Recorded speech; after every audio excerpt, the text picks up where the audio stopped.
Welcome back to another episode of the 300s podcast. My name is Red, and as always, I will be your host. Today, we're joined by Big Z, Mattis, and Joey B. Boys, good to have you. Good to see you. Now, there's a lot to get into with the Celtics, the Red Sox, the Patriots, and of course, day spa etiquette. So, with that being said, the biggest story of the week is without a doubt Robert Kraft, who was busted for allegedly soliciting prostitution from a massage parlor down in Florida. Now, this is shocking to say the least. I got a text about it from Kyle, and I thought it was an onion piece or something. I couldn't believe it. And the internet was quick to face its wrath. I mean, the coverage has been pretty interesting everywhere, from people saying guys will be guys to others saying the Crafts need to step down. But it's been interesting to see kind of the way different entities are covering it. Yeah, 100%. It's funny you said that was my initial reaction. I got a screenshot from I think from Pat, and I thought it was the Onion. I figured it was just a joke. Yeah, it's wild. Now, yeah, I think, go ahead. No, I was going to say, I think what's interesting is we still don't have all the details about it yet. I mean, in and of itself, on its head, there have been more egregious things that have been done or said just in the entertainment world in general over the past couple of years. I'm not trying to absolve Kraft of what he did, but there is a serious element to it, the whole human trafficking issue. If anything, maybe it'll kind of bring awareness to that issue. I'm not saying that Kraft needs to be, hung out to dry here or that he should completely get away with it. But I think the biggest thing that you want out of it is there was it was because of what it was associated with, because of what it was attached with, was why it was such a big story, and because it was part of a larger investigation into a just heinous crime that really most people don't even know about or realize. And I think that's kind of what the true story is here. Not to get too political, but that's what you have to balance out. We're determining what happens next for Kraft. Yeah, working working outside the Patriots television market, I'm kind of known as the Patriots guy in my office, and the word I used to describe it when asked about it by others was suboptimal. Not a great look. Not a great look. And Mattis, like you said, hopefully we don't find out anything too bad about Robert Kraft, but not a good position to be in. It's certainly embarrassing. Right. And if he had any knowledge of the fact that, these girls were trafficked or this and that, then that obviously changes it. But if he was just kind of wrong place, wrong time, it's still something that, it's still against the law, regardless of your personal convictions or how you feel about it. It's still something that was against the law to do. So I think, the NFL does have to at least punish him. You look at kind of what happened to Irsay a couple of years ago. Jim Irsay, the owner of the Colts, got a DUI. He ended up getting a 6-game suspension and a big fine, I believe it was. So maybe Kraft or something like this. Do you go similar? Do you go up to a year? I don't know, but I mean, that's what's going to be interesting is what happens next with the NFL. I think Kraft is going to get the same penalty as Irsay. And Darren Rovell had an interesting tweet the other day, fining Robert Kraft the maximum of $500,000 based on the median net worth in America, guys like us, based on Kraft's $6.6 billion net worth. It's like fining us $3. Right. But yeah, and Red, I think you came up with the GIF. You were kind of comparing it to the scene from the Hall Pass. Yeah, that didn't get as much burn as I thought it was going to. I thought it was very clever. I guess if you didn't see the movie, you don't get it. But that was the first thing I thought of. So obviously, what Kraft has been involved with seems a little bit more serious than that. There's more stuff going on behind the scene than there was in the Hall Pass. But even if it were just that, I think Kraft would be fined $500,000 because regardless, it's embarrassing for him. It's embarrassing for the league. And yeah, Mattis, with all that other stuff going on behind the scenes, it's just that much worse. But yeah, I think if it was just him in that scene from the Hall Pass, he'd be getting fined $500,000. So one of the things I said to some of the guys in my office is the Patriots, they should just set up direct deposit with the league office. Rather than write all the checks for $500,000, just say, link it to my checking account and just take what you need every 6 months because they do get popped a lot. And I'm a Patriots fan. They're not cheaters, but they do get a lot of speeding tickets, rightfully or wrongly. So again, just set up direct deposit, take what you need. Don't bug me for this $3 every 6 months. And it's a good point because I feel like the Red Sox used to be this way, and obviously the Patriots have been super successful, so they're rightfully in the news a lot. But even aside from their success and their failures, there's always a media story about them, whether it was Wickersham last year or Deflategate or Spygate. Now you get Robert Kraft going into massage parlors. There's always something going on. It's I like think we're calling WWE. it Filate-gate, by the way. Yeah. Yeah. Yeah.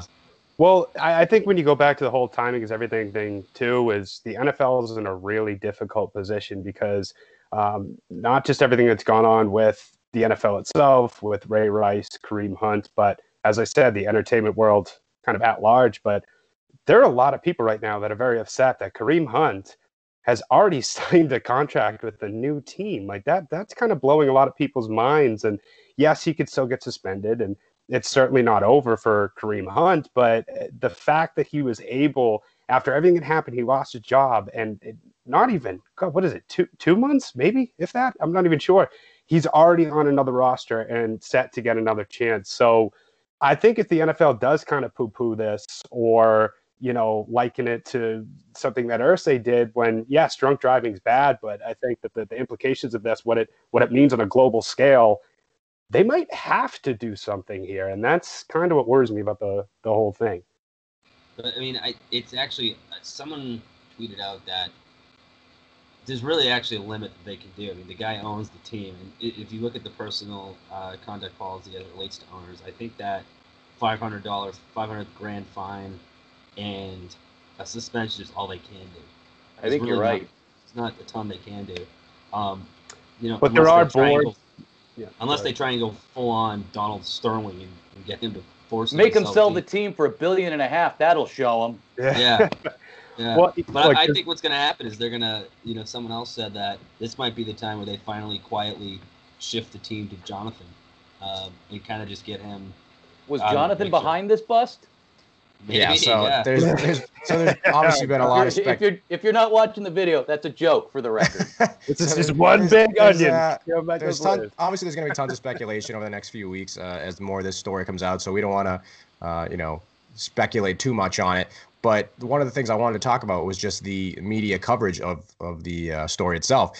Now, 98.5, they were upfront in the fact that they weren't allowed to really talk about it, or at least take calls about it. And I mean, as a objective fan, that's disappointing. But as someone who works in a business, I understand that guy pays their bills. I mean, they're the sole broadcaster of the Patriots game. So to expect otherwise, I think would be silly.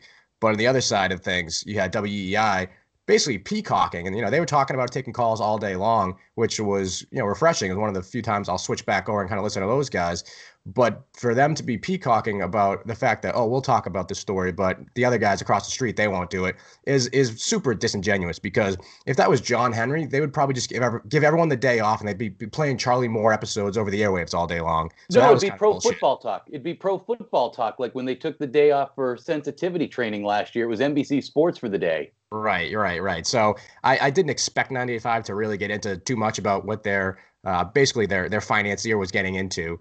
But it is interesting to see how one station just absolutely avoided it like plutonium, and the other side was what they talked about all day long. It was a surprisingly big and open F you to the listeners. Again, I totally understand it, but if it were me, if I were a general manager, I don't even know if I would plant some phone calls. I would take 1 or 2 an hour and be really quick on the button in case they went too far down a path I didn't want to go. And also, to their point, the Celtics were still playing. There's Bruins stuff to talk about. Baseball free agency. WEI, this is what killed WEI 10 years ago. They would take stories like this, and they would just beat the shit out of them for days at a time, and people got sick at it. And that's what's nice about Felger and Maz. They'll cover a more wide range of topics. But yeah, I probably would have let 1 or 2 or 3 phone calls in every once in a while just to give the appearance of objectivity. It's just awkward. There's tension in the air where it's the biggest story in the world, and I'm getting push notifications from CNN about it. And then you turn on 98.5 and they're talking about, is Kyrie an asshole? And it's just, it's awkward because it's such a big story that they're not even addressing. Well, and it's the exact opposite of what happened a couple of years ago for something. I mean, one of the biggest stories in sports of the past, at least quarter century. And it wasn't even a story based in New England, but everything that happened with Sandusky down at Penn State. I remember the day that happened, that's all the calls that they were taking. They were talking about it. So it's just kind of interesting how the media kind of over time will adapt or different sites, different organizations will choose how they want to take different stories, but really what it comes down to is the fact that it shouldn't matter whether it's a Patriots broadcast. Shouldn't matter that, there's so much Patriots hatred out there and that some people are having a field day, because that's just as wrong too, because again, you're missing what the actual root of the issue is and what we should really be focusing on. The first thing I did when this came out, I said, oh, Deadspin is going to have a field day with this one. And I just went immediately Deadspin, and of course, just all day, boom, boom, boom. But again, too, it's just as wrong to, whereas, maybe not talk about it, but using it as just a way to, hey, screw the Patriots again, and we hate the Patriots. That's not what this is about. So, if you're not talking about the story and whether he did something right or wrong, what's going to happen, I'm kind of done with it myself, One last thing I'll say about Kraft. Boston Globe has not hidden their feelings about how they feel about this situation. Of course, the Globe is owned by John Henry, who also owns the Boston Red Sox, a competitor of the Patriots. I think it's fair to say Henry and Kraft are what the kids might call frenemies. If I'm Bob Kraft, I know a couple of months ago the Herald joked, hey, he should buy Fox 25. Kraft should buy the Herald. And it's true, because the Globe, there's always going to be conflicting sources with who's covering what, because now these billionaires are buying up the news sources, and that's why you kind of run into this issue with 98.5. You can't have advertisers calling the shots, but that's just kind of the world they live in. They need someone to pay the bills. So when these stories do pop off, they're never going to be truly objective. So you kind of have to just take everything with a grain of salt. You got to remember that, even if it's not necessarily these guys with the Patriots, it could be EEI with the Sox later on. So there's always someone up top who's going to be calling the shots, whether you like it or not. So I think that's just something to keep in mind when you're listening to these opinions coming out. What's the ulterior motive behind it? All right. So I think we touched on that a little bit. So let's get into the Patriots offseason itself. Let's talk about the team. There's a lot of moving pieces. This is a team that won the Super Bowl. No one really expected them to go this far. I think they got hot at the right time. They've remolded their identity along the way to a more of a defensive, run the ball type of approach, which we don't necessarily see a lot with the Patriots. Now, with that being said, there's a lot of pieces that are potentially on the way out the door, with the receiving core being the primary one. I know Hogan, Dorsett, and Patterson are all free agents. Now, not one of those guys, none of them individually are someone that I would cry about if they left. But if all three of them leave, then you're left with what? Edelman, maybe Gronkowski, and I don't know who else even plays receiver for this team anymore. Braxton Berrios. I was just thinking of Braxton Berrios. He's on the practice squad somewhere. Everybody's all over him, though. I'm excited about Braxton Berrios, but obviously the first thing we have to do, Matt, is replace Carl Van Noy. Just too much of a liability. Needs to go. In certain respects, he is, Joe. I think the first thing they do need to focus on is the linebacking core, but to go off the receiving core, you really look at it, everyone always talks about how, the Pats were lacking this big play element, myself included, that we had with Gordon and then we lost. Apparently they were going hard after Beckham last year. They've brought in guys like Randy Moss over time. They've tried, but when it comes down to it, we've said this before, but they always get it done. I'm just not that worried about it. Until the passing game ceases to a halt, I'm not going to worry about it. Brady will figure out a way. Edelman's still coming back. If you look at his, you extrapolate his numbers over a 16-game season, he would put up about 99 catches and 1,100 yards. He's still fine. Brady still got him. Even if they go out and just kind of re-sign Hogan, he's still he's one of the best deep threats in the league if you look at the numbers as like a number 2 or 3 guy. So yes, I'd like to see them maybe bring in a few more pieces, but I don't want to go out and spend capital on a guy like a Brown or a Beckham, especially with the attitude problems and everything they have too. So I would rather see them focus on other areas, spend money on maybe signing Trey Flowers, locking up that guy for the long term. You've also got Jason McCourty. You got 18 other free agents on this team. I don't want to go out and spend it all on one guy, because look what happens what almost happened was we put all our eggs in one basket with Gordon. So that's why I agree with Mattis. And I'm not the biggest draft expert in the room, but even if I were, we say the Patriots need a running back, or maybe this year we say the Patriots need a wide receiver. They're going to draft a guard from Navy or a lacrosse player from Rutgers. I'm not trying to be cliche or joke about it. It's just the Patriots, they never do what anyone expects them to do. So I almost say, why bother trying? But yeah, I agree with you, Mattis. Don't spend it all in one spot. We don't need someone like Odell Beckham. The Patriots have proven time and again, they do better with lesser athletes who buy into the program. Yeah, the Patriots almost never draft based on need. They always draft on value. I mean, it wouldn't surprise me. Like you said, they take a guard out of Navy. It wouldn't surprise me if they take a left tackle and then they just shift Isaiah Wynn over just because that's the most valuable prospect on the board when it gets to them. Now, with that being said, I hope they take a receiver, but they've also been pretty terrible at developing receivers. So they might even just be at the point now like, well, fuck it. We're not going to be able to develop a receiver. Let's not waste a high draft pick on one. And Edelman was a quarterback in college. Right, yeah. So they kind of lucked into that one. 7th round quarterback that's been their best best receiver draft pick, not named Troy Brown. But he's the perfect example. Yeah, he is, but he's the perfect example too of a system guy, and it's not to downplay Edelman. I mean, the guy again, we talked about it this year at length in the playoffs, second most catches in postseason history. I mean, no slouch can just go out there and do that. But if you remember a couple of years ago when he was a free agent, the Pats let him kind of test the market himself. There are a lot of other teams out there that realized, Julian Edelman might not be Julian Edelman, playing with a guy like Andy Dalton or it's that. So, but that's what I mean about the Pat system. And Ricky said it perfectly. It's smart guys that can buy into the system. It's the timing routes, the precision routes, knowing where to be. Brady knowing where you're going to be. And no matter how skilled the guy is, I think it actually makes much more sense to take these lower risks from the receivers, because if you invest a lot into it and then they don't work out, then you're screwed. So I think that they've kind of learned with that approach. I mean, the Josh Gordon thing flies in the face of that, but they didn't have to give up anything for him. That was the difference with the Josh Gordon. I don't think they would have gone out and given a first-round pick for him or anything like that. So if it's not there, if the good deal and a good bargain or something isn't there, I could never, ever see the Pats going out and acquiring someone like Beckham. I just like to throw as much as you would need to throw into that deal. I just can't see them doing it. No, especially with Beckham being on a brand new big money contract. They're not going to trade whatever draft picks they would need to get a premium talent like that and then pay the guy $50 million over the next 4 years. Like that goes against everything that they do. Now, with that being said, there's definitely a hole they need to fill it. Talking about guys that are not necessarily system players, but guys that they know the routes, they buy into the program, they have a connection with Tom Brady. There's been some rumors that Danny Amendola might be getting axed from Miami in just the second year of his deal. Would you guys want Amendola back? If he's the fourth receiver on this team and he takes a team-friendly deal, I would take him tomorrow. But with that being said, the reason he left was because he wasn't getting paid. So I can't see him coming back, 12 months later on a discount. That just doesn't really seem like something that makes sense to Danny Amendola.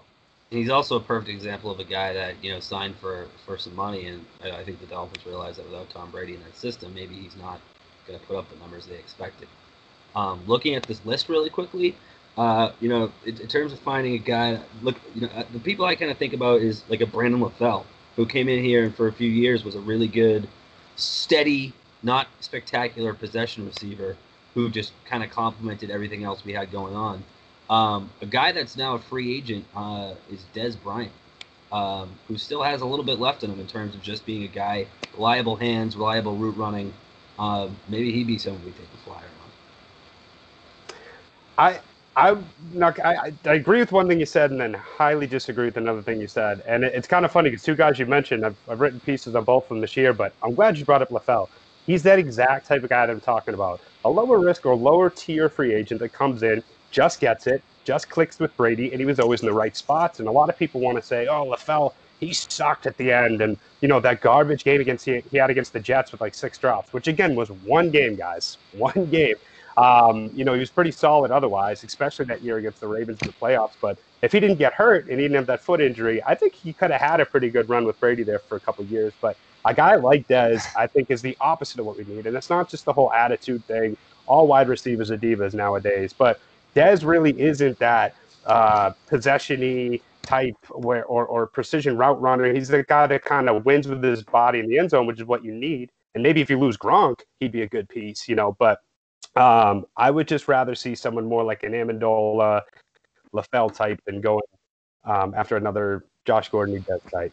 I just gotta say, I'm gonna snap if they bring in one more old, washed up wide receiver at the end. I mean, I kind of serious, kind of kidding. I was excited about Eric Decker last year, but he flamed out. He just couldn't get on board, and then he said, "Fuck this, I'm retiring." Was it Torrey Holt a few years ago did the same thing? They had Torrey Holt. They had Reggie Wayne. Reggie Wayne, the biggest dickhead alive. He took this this contract and then retired like 2 days later. Ocho Like, Cinco. Ocho Cinco's another one that didn't work out. There's just all these guys. Joey Galloway.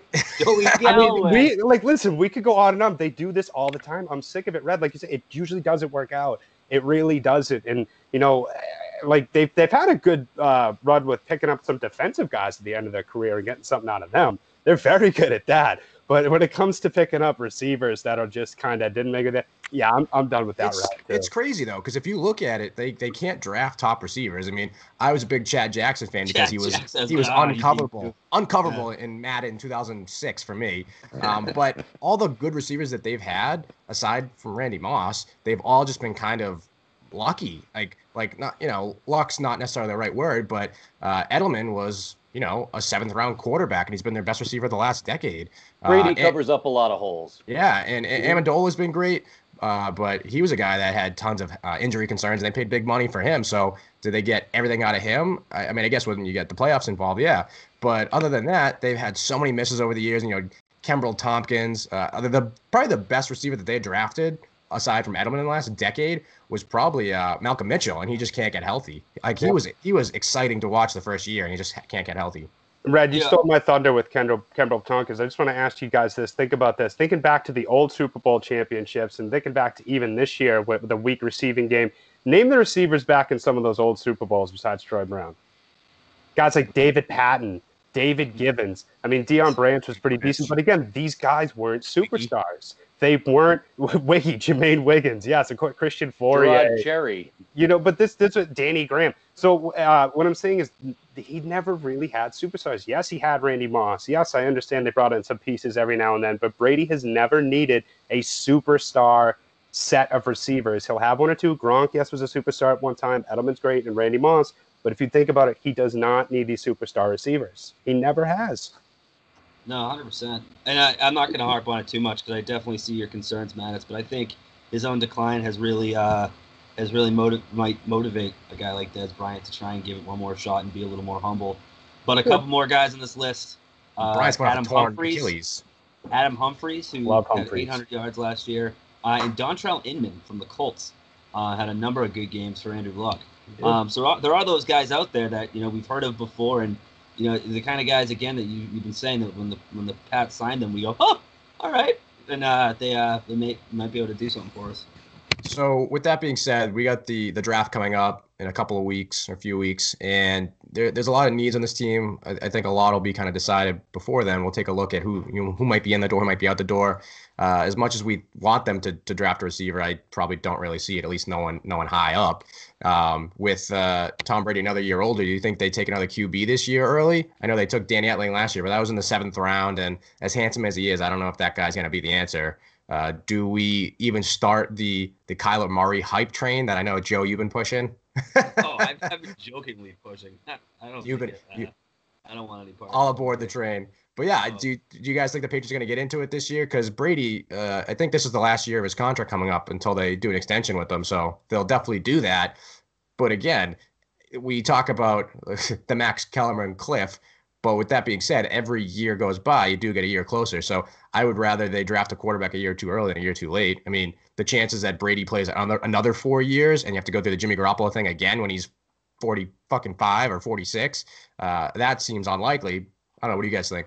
I think, one position we always have been willing to pick pretty high and pick a kind of a, designer name, if you will, is tight ends. And with Gronk probably being even closer to the end than Brady, if not at the end, we don't know yet. There's a few guys, there's 2 actually coming from Iowa, and then Irv Smith out of Alabama. I'm sure the Pats are doing their due diligence on those guys and saying maybe we get our next star tight end. Yeah, I think they definitely need to plan around that because Dwayne Allen's not going to be here. I don't know what his cap hit is, but it's a few $1 million. Too high. A few million too many. So with that being said, he'll probably be gone. What's his name? Hollister has been decent, but he can't even stay healthy. So Gronk, if he comes back, I think he will. But again, then you basically have 1.5 tight ends on the roster, so that's not really good long-term planning. Usually see with Belichick, what he'll do is he'll overlap the contract. So a guy's on the last year of his deal, you bring in a rookie, so that way he's got a year to kind of get on the job, and that way by the time Gronk or whoever it is retires or moves on the following year, you've already got someone to plug in. I think if they wait another year, whether it's tight end or quarterback, they could be leaving themselves exposed next offseason. Yeah, but one thing I think you got to think about is how the Patriots think about it, and I think the way that most teams should think about it in the draft with the first round pick is, Red, you said it earlier, draft the best player available. I think is the way to go. And that kid T.J. Hawkinson from Iowa, a lot of people are talking him up. He can catch, he can block. A lot of people are comparing him to Gronk, but you got to be careful because there really haven't been many like Gronk before. I mean, the tight end position, they've had some great players throughout the years, but there really aren't a lot of Hall of Fame tight ends. It's a position that's still kind of relatively new in the grand scheme of things, or, is really starting to revolutionize, over the past decade or so. So you're not always going to get a Gronk. And if he's not there at 32, I don't want them forcing that. And the same thing, well, of course, but that's what I'm saying is like if there's not a Gronk replacement there, then you're not going to find him there. Same with the quarterback. I just don't see Belichick drafting a quarterback in the first round that is not going to play within the next couple of years. He very well could, but if Brady's playing the way that he is and talking the way he is, I don't think they're going to take that risk. They've also got, 6 picks in the first 100 picks of the draft or something this year. They got awarded 4 compensatory picks the other day, so they've got a lot of draft capital. Maybe out there, this is the perfect year where there's a trade out there. Maybe you can go out and kind of bring somebody in that is not going to be a Gronk, but someone that you need. I would like to see them kind of go that route rather than reaching on somebody in the draft just because they got a few extra picks this year. They have prime draft capital to do what they always do, trade down. Oh, I have 6 picks in the first 2 rounds. I could have 8 next year. We'll just punt on it. We'll get a few more draft picks because the value is marginally better. So we'll do that. We'll take a guard in the 3rd round, and we'll just call it a draft. Safety from Rutgers. Anything for long snapper from Rutgers. They're going to double down on Rutgers. The new defensive coordinator coming in is the czar of Rutgers. So you think they're not going to bring in more Rutgers people? You're out of your mind. They have some vacancies. They have some vacancies on the coaching staff. I wouldn't be surprised. Like, oh, you're the AD at Rutgers. You're the defensive backs coach at Rutgers. Just come on board. We need more Rutgers guys. I mean, how do you think we won all these Super Bowls? Now, another is a legit psychopath.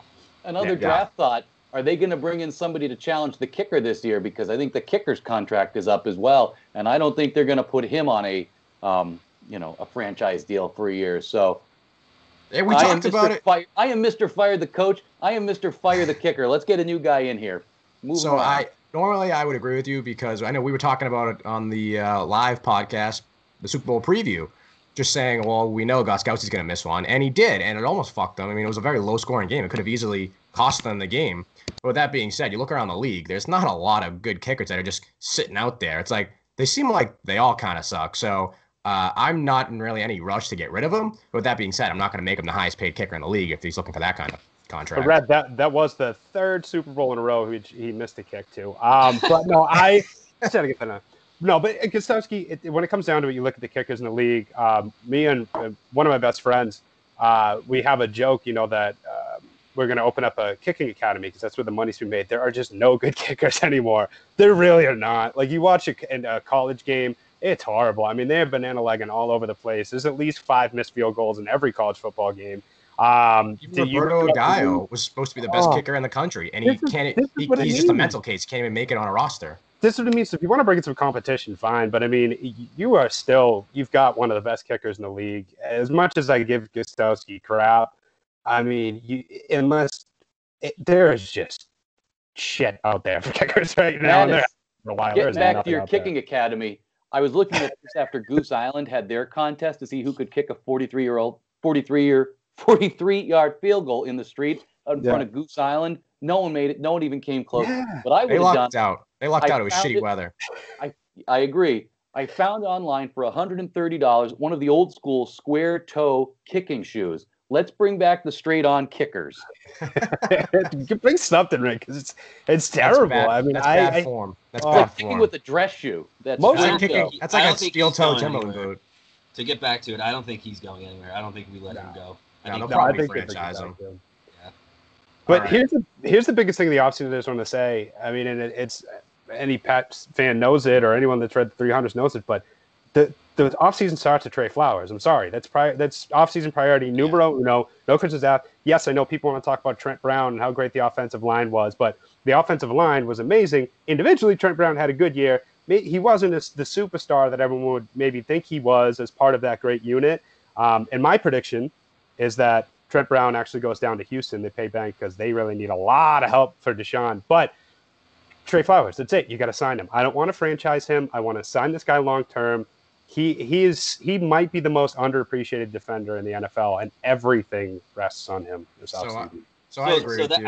I agree with you. I think we should keep Trey Flowers. I think we need to, but I'm hoping that we kind of get to the point where people look at them and say, "Oh, he's a Patriots system player, so we don't have to give him a huge contract." That's what I'm hoping, because if Trey Flowers demands huge money, the Patriots they'll let him walk. We've seen them let young players walk all the time. And then just your point on Trent Brown, I love him. He was great this year, but I'm not giving big money long-term contract to a guy who, volunteers the information. He doesn't watch film. Plus, sorry, Joe, but just real quick, when you also spend a first-round pick on a guy who might have even was competing for that left tackle job last year, and Isaiah Wynn, you're not going to have him come back to sit on the bench next year, invest in that capital. Trent Brown is gone. I think that is a pretty easy prediction to make. So I get bad news, boys. Neither of them are coming back. I think the casual fan doesn't know who Trey Flowers is. I think the whole league knows how good that guy is in terms of front offices. Someone's going to pay him a lot of money, and I don't think Belichick's MO. He doesn't. So I don't think he's coming back. And then we drafted Isaiah Wynn to play left tackle. So Trent Brown, thanks for the year. Thanks for the good play. Mm-hmm. Isaiah Wynn will shift over, and we still will have a great offensive line. I see us losing a lot of players in the offseason. All right. I think that's good Patriots talk. I want to get into the Celtics before we, kind of forget about these guys. Despite the incredible City Edition jerseys we saw from Chicago last night, like those are delicious prime Chicago jerseys.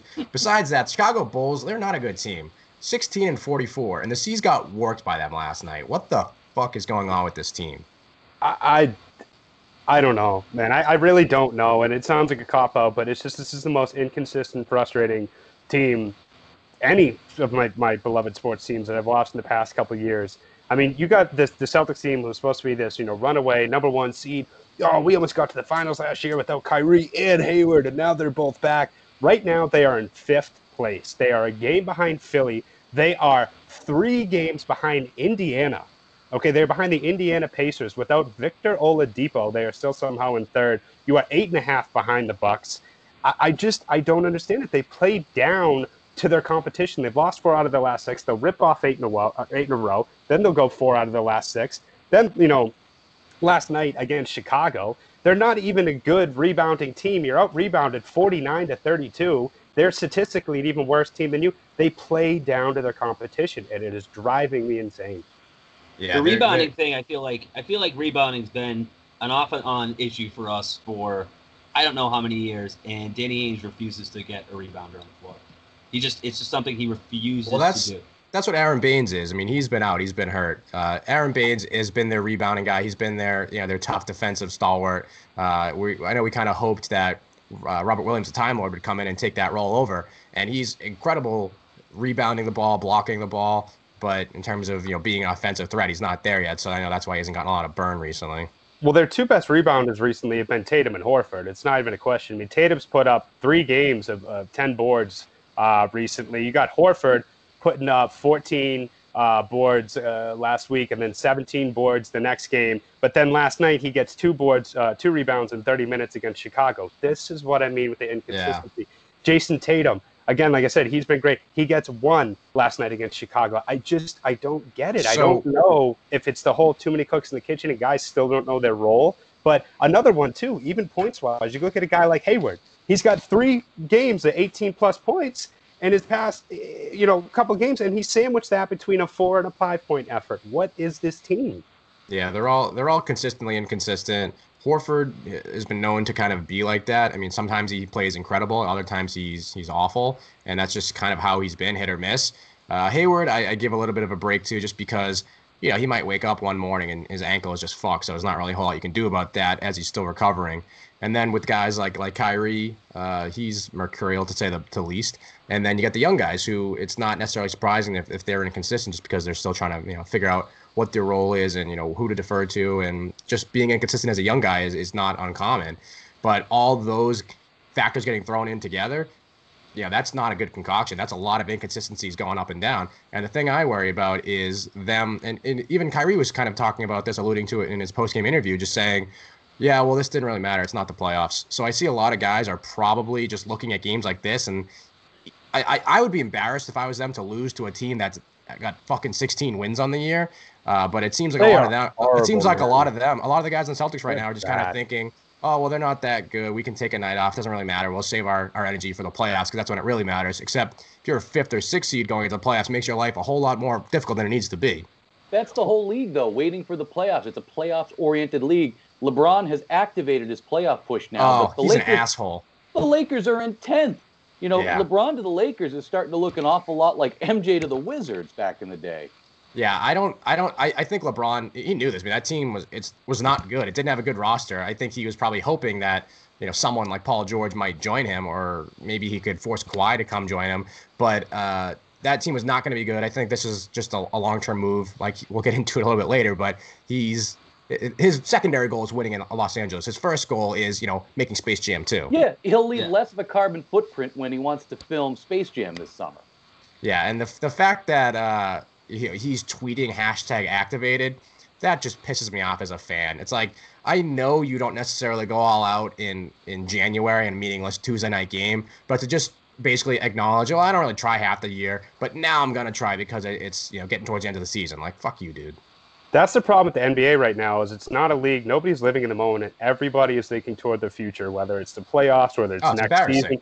Fans, media, players alike. And that's kind of where I know we've gotten on Kyrie a lot lately. A lot of people have gotten on Kyrie. But I kind of am on his side this week when he had a little post-game flip out again, when they asked him about talking to Durant at the All-Star game. And people saw them talking, and he was just asked innocuously, was that about New York?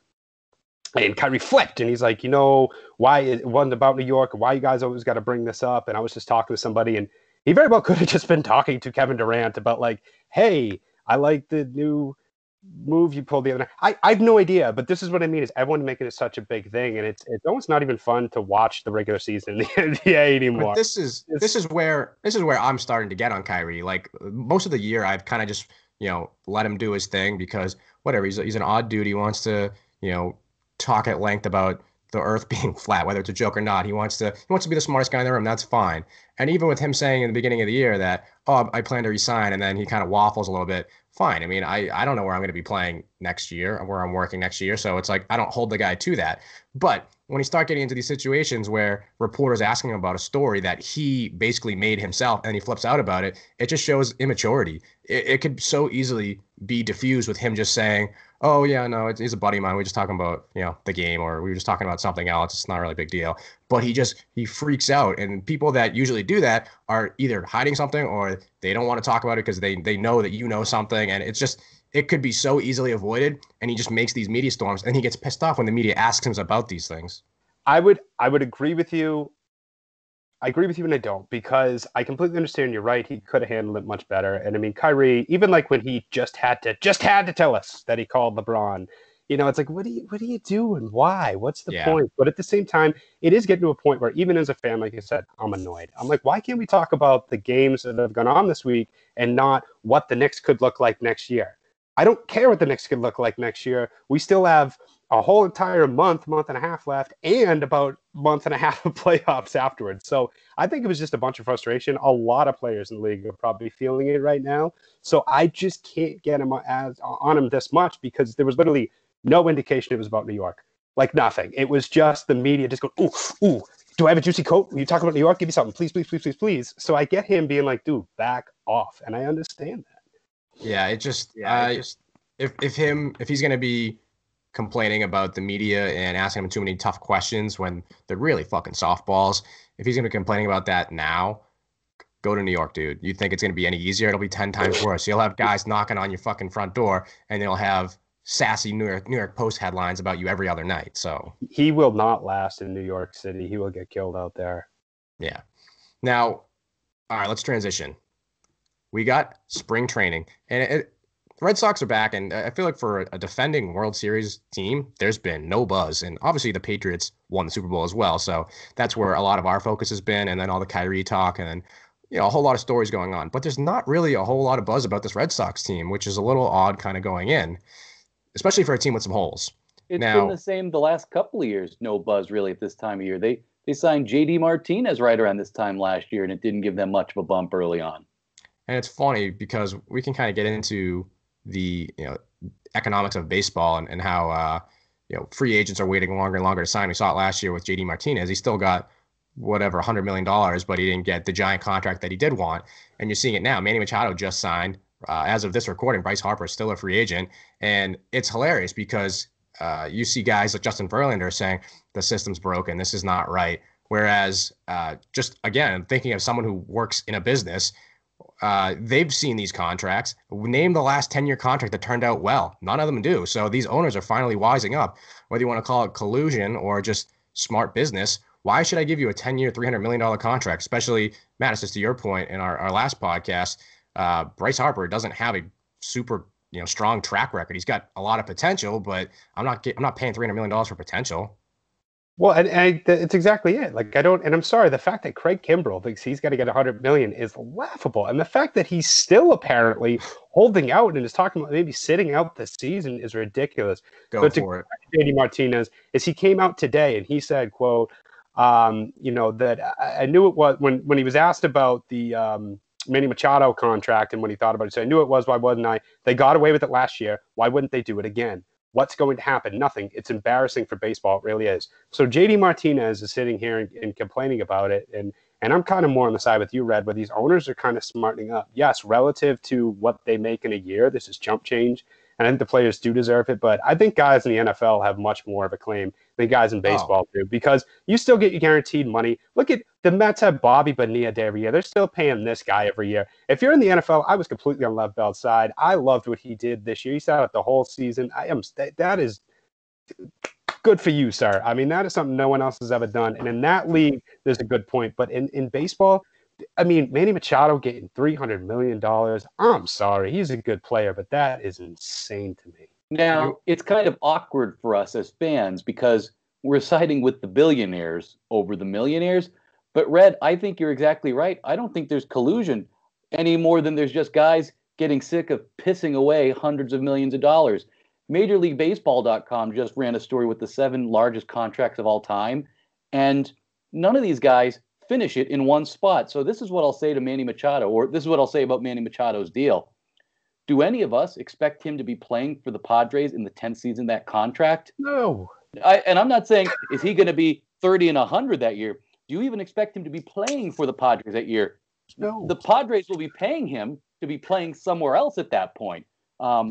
These 10-year deals, they always move around. I mean, just look at some of the names. Prince Fielder, that contract was a disaster for 2 teams, and he hasn't played in 2 years, and he's got 2 years left of collecting money on the disabled list. Albert Pujols has 3 more years left on his mega deal with the Angels.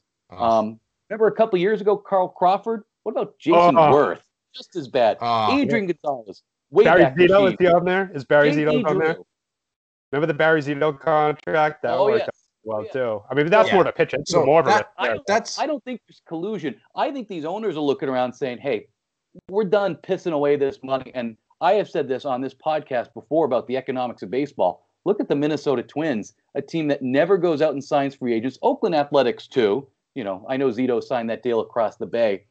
If this team is going to finish in 5th place with $100 million payroll, why am I going to sign a guy like that and boost my payroll to 130 to finish in 4th place? You're still going to sell the same amount of seats. I think the owners are looking at this and saying, look, an extra $30 million in payroll is not really going to help my bottom line all that much. They're not going to win more games, sell more seats. So if you're not going to win the World Series, and that's probably only a handful of teams, better to spend 150 than 210. No, and I completely agree with you. And like you said, I don't necessarily enjoy siding with millionaires because it's not my money. Spend the money. I don't care. Billionaires in this case. Yeah, billionaires. But it just irritates me, the lack of self-awareness, these fucking players, where they're just saying, this is embarrassing. Like, this is a black eye on baseball because they won't pay me what I want to be paid. Yeah, it's fucking embarrassing. My company doesn't pay me $250,000 a year. That's embarrassing. So I'm just gonna complain about it. And Like, no, you guys have had it good for a long, long time. You've got the best union in sports. You have guaranteed contracts, unlike say the NFL, where Lev Bell had to sit out for a year. You got these guys sitting on flush money. You got bums making hundreds of millions of dollars, and just now teams are starting to get wise to it. And hey, that sucks. But the same thing happened in the NFL with the sliding rookie contract scale, where it used to be guys like Sam Bradford getting $70 million with a bum shoulder, and he's had a bum shoulder his entire career.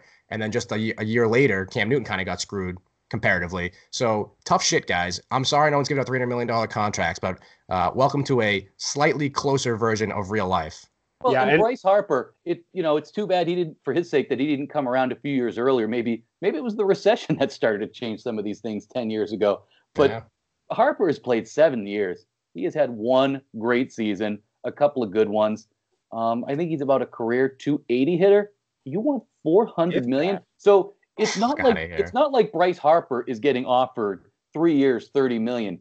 Yeah. He's made some $300 million offers too, and he doesn't want to take them. When do we shift our focus to the players and say, you have lost touch with reality? Yeah. And that's why a lot of people are predicting a labor strike, because the players are going to say, oh, this is bullshit, and they're going to go on strike. And the league is going to say, what do you want us to do? Just give you blind money because you want it and you feel like you deserve it? Yeah, they need a salary floor, so a team like the Minnesota Twins or the Oakland Athletics might be a little bit more inclined to sign a guy like this. There's no competition for these guys, especially, the Red Sox have the best outfielder in the game, so they're not in on the bidding. That hurts Bryce Harper. So the thing Machado, not a real, contender to go to Boston after ending Pedroia's career.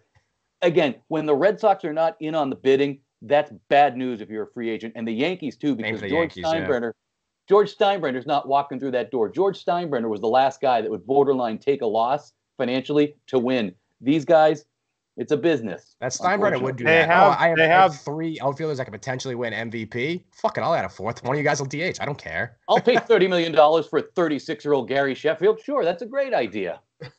So the Major League Baseball players, they don't have any leverage. There's no leverage in there, because when you look at it relative to everything else, like you said, the NFL with the guaranteed money versus non, you see guys that get hurt, get screwed all the time, or guys that aren't even hurt. How many times? It just pisses me off when I look at it. Oh, they're going to restructure so-and-so's deal after they had a great year. No, how about it should be going the other way. There should be more incentives instead of this whole restructuring. So NFL players get hosed. NCAA players, here's a guy who is crippled by student loan debt, and I know you guys are no strangers to it either. And I still think the college athletes should get paid, because, again, relative to what these colleges are making, these players aren't getting paid. These guys got something to complain about. I'll never forget watching the Fab Five documentary, Mitch Albom walking down the street with Chris Webber and saying, here we go. Of course, now the NCAA doesn't put names on jerseys anymore, but or at least once they sell. But they're walking in a window and they see Chris Webber's jersey hanging up. He goes, and then 2 minutes later, we're at a pizza shop, and he asked me a couple bucks for a slice of pizza. Stuff like that is wrong. These Major League Baseball players are insufferable. They have absolutely nothing to complain about. And I'm sorry, Rick, but the salary floor, I don't even think that needs to be a thing, because teams like the Twins are smart. They went out and got Nelson Cruz on the cheap this year. That's the type of moves that they go out and make, bringing in like nice, good additions, shrewd additions, and not just spending lavishly. So these Major League Baseball players are delusional. Craig Kimbrell thinks he's going to get 6 figures in the next contract. That is a joke. That's on him. That is not on the owners of Major League Baseball. Now, the reason why I mentioned a salary floor, we're all Red Sox fans. We're going to watch every year because, with the exception of Bobby Valentine, the Red Sox have been in it every year the last 22, 23 seasons. But if you are a fan of the Minnesota Twins or the Seattle Mariners or the Tampa Bay Rays, I could name 20 teams here. Pittsburgh Pirates. Why do you even show up to the ballpark? Yeah. Baseball, I think baseball will tell you more baseball teams have won the championship in the last 20 years than any other sport. So, but a team like the Kansas City Royals, they're in there. They went to a World Series, then they won it the next year. They were irrelevant the 30 years prior, and they're probably going to be irrelevant for a few years more now. So, it just comes around the wheel. Your turn comes up once every 30 years if you're not the Red Sox, Yankees, or one of those California teams. That's a good point, too. That's a very good point. Now, let's talk about the Red Sox specifically a little bit. this is something that's kind of been bugging me, and I was harping on it a lot last summer, heading into the playoffs. The bullpen was just a disaster. It was not built to win, and I think Dombrowski's getting a little bit cocky after pulling a horseshoe out of his ass last fall. I mean, you had Joe Kelly as your setup eighth inning guy, lights out dominant in the World Series and the playoffs at large. But all year long, he was, up and down. He'd be great for a week and he'd be awful for a month. I remember opening day last year. I was watching it at the gym. He blew a 4-run lead in the ninth fucking inning. And he's gone. You're without your closer. He's gone. Now Dombrowski thinks, well, I did it last year, so why not do it again this year? Like, we're banking on Ryan Brazier, who again was great and throws gas. But this was a guy who literally came out of nowhere. He was playing in fucking Japan before that. So we're banking on that guy to be our closer now. Like, Dombrowski, I know he's got some opportunity to make some moves, but I worry he points to last year and gets a little bit defensive and saying, I know what I'm doing. I won a World Series last year, so back off, guys. Relievers are like scratch tickets. You win some, you lose some. You can't win if you don't play. I think, unfortunately, at this day and age, the relief pitcher position is just a rotating cast of characters. You just try to find lightning in a bottle for a couple of games, maybe a couple of years. There aren't too many more Mariano Rivera types. But Dombrowski's always kind of done this throughout his career too. I mean, I think with that last and never won with the World. Well, right, but with the World Series last year, he may have potentially solidified, or at least really strengthened his chances of getting the Hall. I mean, he's at least going to get consideration as well. He should. It's insane. He went out to Detroit. If Harold Baines got in. But this is what I'm saying is you look at what he did in Detroit. Detroit was kind of, they were pretty rough for a few years there too. He comes in, trades away the system. Money. I know, but this is what I'm saying. But I'm not endorsing what he's doing. I'm just saying this is what he does. He goes somewhere and he builds up really quickly, and you'll ride this really high peak, but then you just got a series of valleys, a downward slope. So people have already talked about it with the farm system. I mean, everybody knows, I believe that Keith Faub ranked the Sox as like 24th out of 30 of the farm system this year. I don't think they had one guy in the top 100. They had just one. It was Chavis, who, by the way, opposite field homer yesterday. I was actually watching that game. It was a nice little piece. It was on the outside half of the plate. He put it right out to right field. It was nice. So he's a good piece, but this is what Dombrowski does, and Dombrowski will bank on his past success and kind of go off of his reputation. And he is being really cocky with the bullpen. What's driving me crazy is he keeps bringing up Tyler Thornburg. How in the world do you have a shred of confidence in this guy right now? He had a couple because that was like the first move he made. But this is what I mean. He's going off what he did before, a deal that probably should have been a good deal had Thornburg stayed healthy, but he's still just being like, well, we got Tyler Thornburg, and we got okay, but what have you done for me lately? And I don't know. I mean, he did make a lot of moves this offseason, but should he have? Maybe not. So I don't know. Now, talking about Dombrowski kind of emptying out the farm system, Anderson Espinoza, has he been inducted into Cooperstown yet? I haven't heard. I don't care that the farm system is 24th. If they were the Minnesota Twins, if they were the Seattle Mariners, I would be concerned. But if there's going to be this big cheapening of the free agency market, Red Sox will be fine. Yeah, I mean, this actually plays right into their hands where if no one's even paying free agents, like, all right, we'll just scoop them up on the discount rack. Yeah. But going to TJ Maxx. Yeah, but the Anderson Espinoza championship gear in 6 months. The Espinoza Pomeranz trade, that's the hill I'll die on. I know Espinoza has not been very good. Well, he hasn't pitched at all really because he's been hurt. Trade them all. But just I don't want to get to the whole thing, but I'll die on that hill because Pomeranz has been terrible, and he's gone now, so whatever. But trading all the prospects, it's never. I know, Rick, you're an anti-prospect guy. You want to get rid of all of them. I like to keep more of them, but for every Mookie Betts, there's 20 Casey Kellys, so I totally get that. But I think where the Red Sox again kind of get lucky where they don't have a lot of top prospects, all their best players are under 30, so that's where they run. That's where they're great. I mean, you got Mookie Betts won the MVP at, I don't know, what's he, 24? I don't even know how old he is. Benintendi's 22. The whole team's super young, so they don't necessarily need to have all these top prospects, but that's not really a great long-term growth strategy.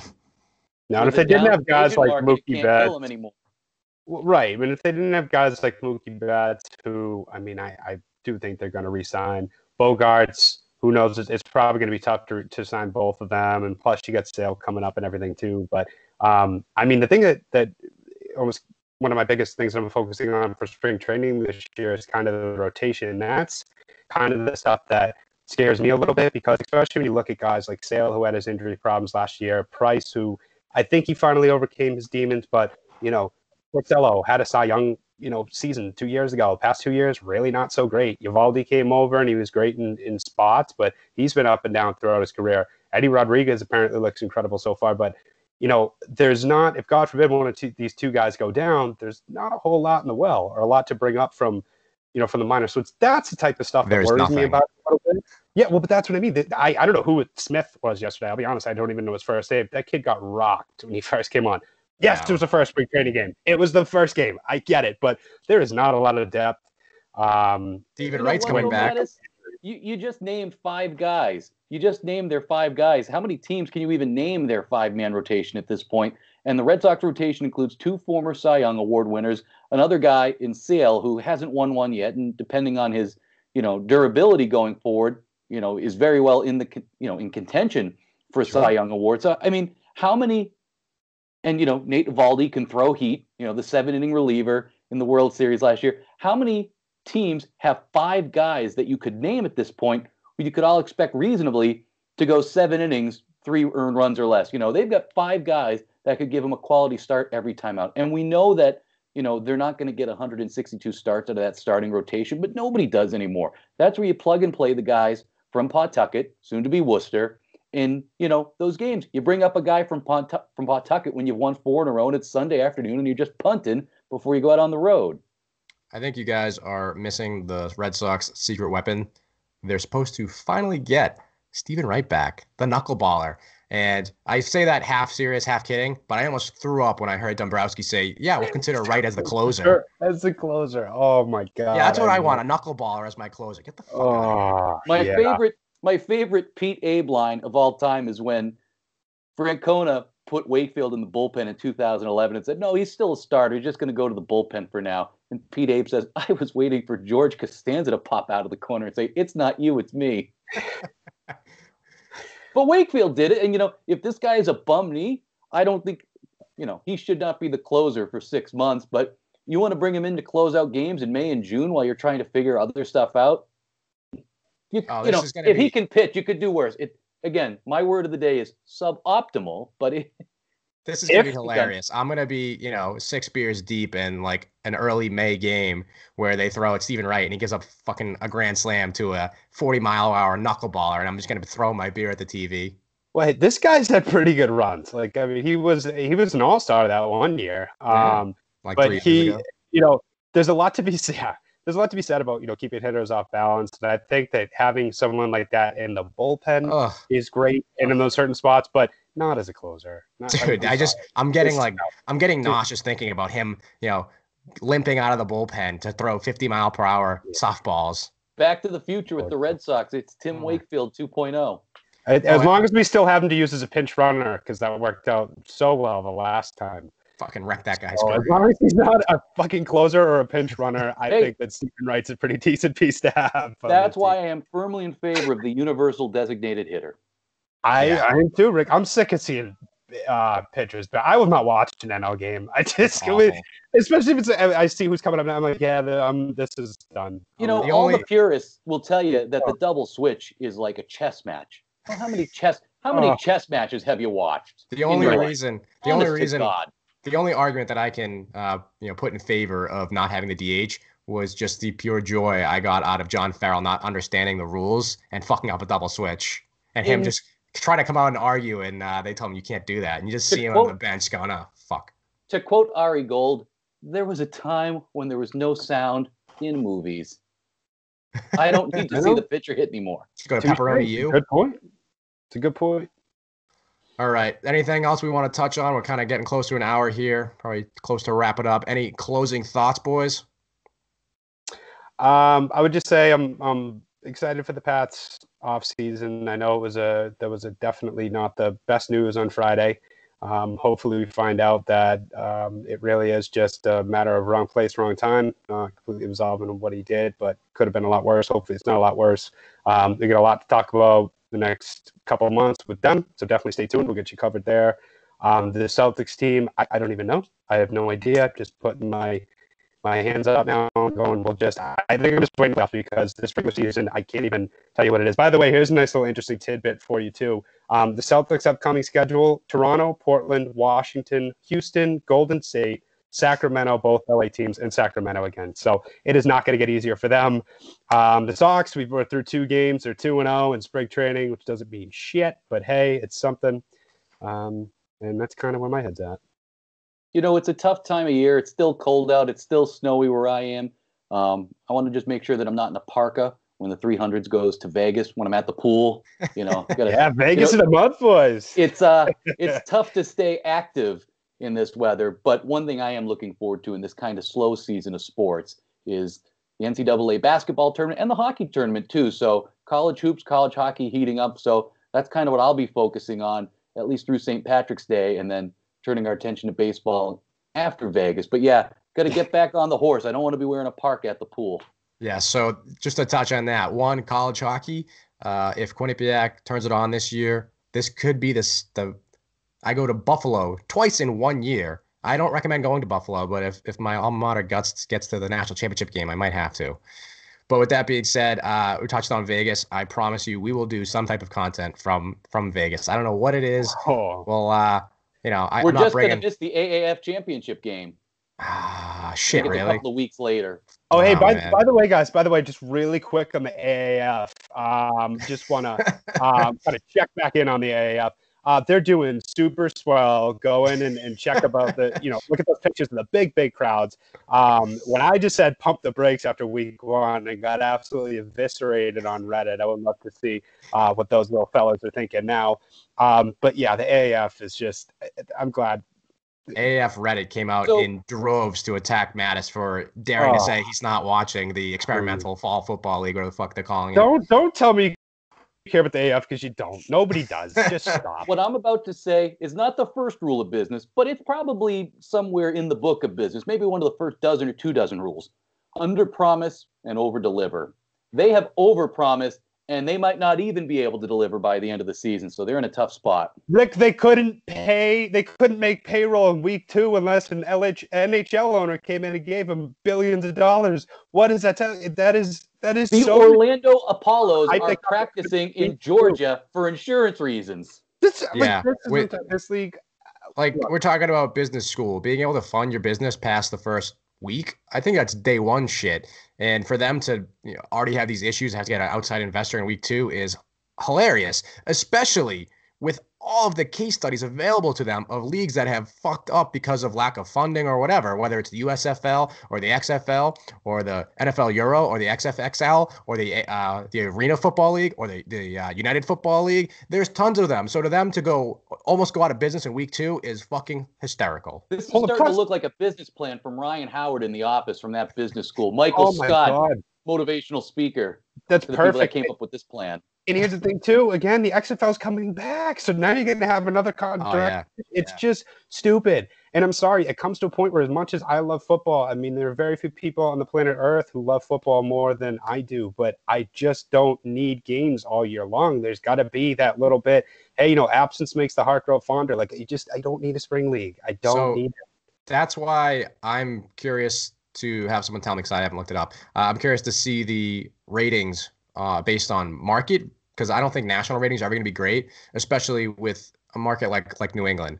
We just watched our team win the Super Bowl again with the best coach of all time, the best quarterback of all time. So I have no interest in watching Christian Hackenberg throw ducks for 2 hours. But if you're in, I don't know, middle of Iowa. Yeah, if you're in the middle of nowhere and you have I don't even know about the South because they got college football. But if you're, I don't know, somewhere in the middle of nowhere that doesn't have an NFL team, I'd be interested to see the ratings there, because that's your only chance for being successful. It'd be like the big 3 going to Seattle. There's a market for that. Now, thoughts and prayers to Joey B. We lost him somewhere during this. We'll have to get him a computer that was built in this decade. So, T's and P's to him. Power charger. Maybe he lost his strip. All right. Well, that's going to do it for us here on another episode of the 300s podcast. Guys, thanks for joining us. Now, everyone, be sure to subscribe wherever you listen to podcasts. I mean, whether that's iTunes, Google Play, or Spotify. And our provider, Anchor, just got bought by Spotify, so we might be seeing some big things in terms of features and additional ads onto our podcast. So do us a favor, leave a review, let everyone know how much you love all of us, and we'll see you next time, guys. Also, Red, I think we should let them know we're going to try to do maybe a few more of these every now and then. Where maybe we'll get in a